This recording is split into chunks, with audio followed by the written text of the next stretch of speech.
Hello साथीहरू, सबैजना सन्चै हुनुहुन्छ होला। म पनि सन्चै छु। आज चाहिँ म बारीमा धानको बियाड राख्न आएको छु। गर्मी छ, गर्मीले मारेको छ। अब म धानको बियाड राख्नलाई खन्नु पर्यो। जोतेको त छ र पनि माटो मिलाउनु पर्छ। यस्तो छ है।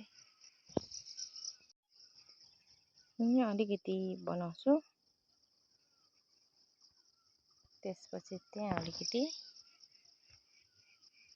त्यसपछि त्यहाँ तिनवटा सानो आँठामा चाहिँ राख्छु म।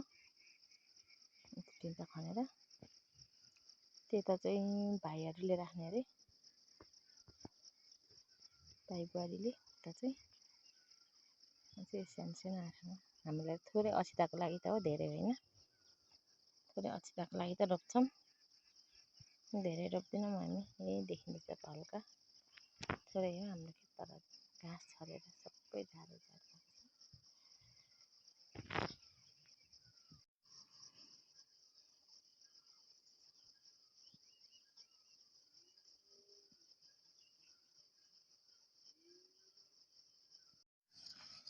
धानको बिउ पनि हानिसक्यो।